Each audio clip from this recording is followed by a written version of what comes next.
Hi friends, నేను మీ Lakshmi Gundreddy blogs నుంచి ఈ వీడియోలో మీకు ఏం చూపిస్తున్నానంటే సాంబార్కి కావాల్సిన పదార్థాలు: పప్పు, కందిపప్పు ఉడకబెట్టుకొని ఉంచుకున్నాను ఫ్రెండ్స్, టమాటా, క్యారెట్, బెండకాయ, దొండకాయ, పచ్చిమిర్చి, ఆనియన్స్, వంకాయ ముక్కలన్నీ కట్ చేసుకుని పెట్టుకున్నాను ఫ్రెండ్స్.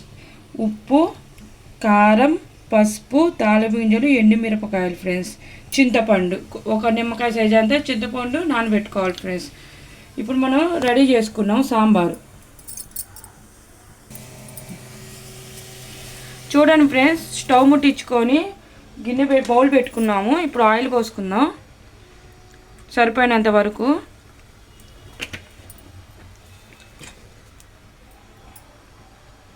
కొద్ది కాగాలి ఫ్రెండ్స్ ఆయిల్ అనేది.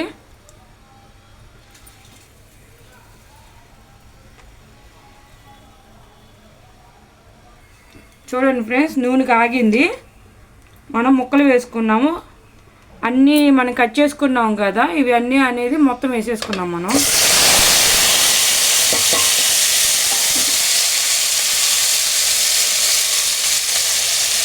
కొద్దిగా పసుపు వేసుకుందాము, ఉప్పు, ఒకసారి తిప్పుకున్నాం ఫ్రెండ్స్.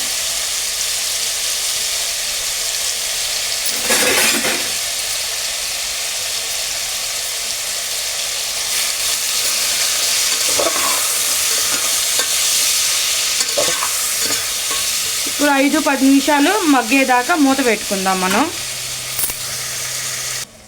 చూడండి ఫ్రెండ్స్, మగ్గింది. కొద్దిగా కారం వేసుకుందాము. కారం వేసుకుంటే ముక్కలకు పట్టిద్ది.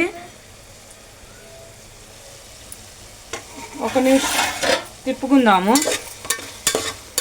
ఈ కారం అనేది ముక్కలకి బాగా పట్టాలా. ఇంకొక 2 నిమిషాలు మూత పెట్టుకున్నాం ఫ్రెండ్స్.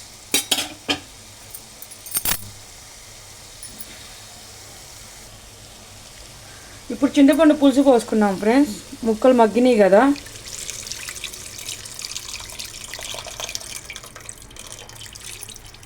కొన్ని వాటర్ పోసుకుందాము.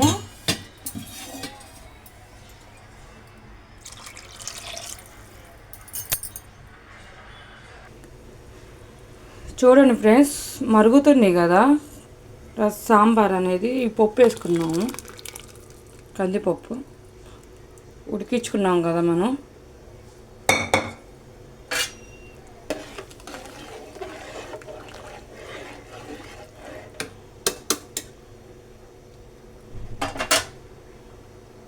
ఈ సాంబార్ అనేది బాగా మరగాలి ఫ్రెండ్స్. తర్వాత చూడండి ఫ్రెండ్స్, బాగా మరుగుతుంది కదా. కొద్దిగా ఉప్పు వేసుకున్నాము, ఉప్పు చాలేదు.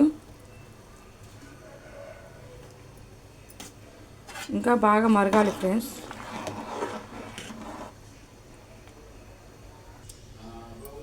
చూడండి ఫ్రెండ్స్, ఇవి మరుగుతున్నాయి కదా, సిమ్లో పెట్టుకున్నాము. ఇప్పుడు మనం తాలింపు వేసుకుందాము. స్టవ్ ముట్టించుకొని చిన్న బాండి పెట్టుకున్నాము. ఆయిల్ పోసుకుందాము. కొద్దిగా కాగాలి ఫ్రెండ్స్. చూడండి ఫ్రెండ్స్, ఆయిల్ కాగింది. ఎండుమిరపకాయలు ఇందాక మనం చూపించాం కదా, తాలింపు గింజలు,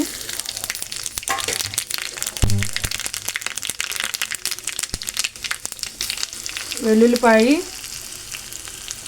కొద్దిగా కరివేపాకు. ఇప్పుడు ఈ మరిగే చారులో తాలింపు వేసుకొని తిప్పుకుందాం ఒకసారి. కొద్దిగా కొత్తిమీర,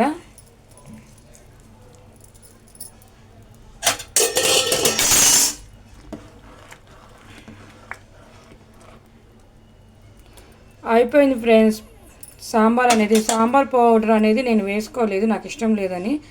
అందుకని సింపుల్గా ఈజీగా చేశాను సాంబారు. ఈ సాంబార్ మీకు నచ్చితే like, subscribe, bell. Thank you friends.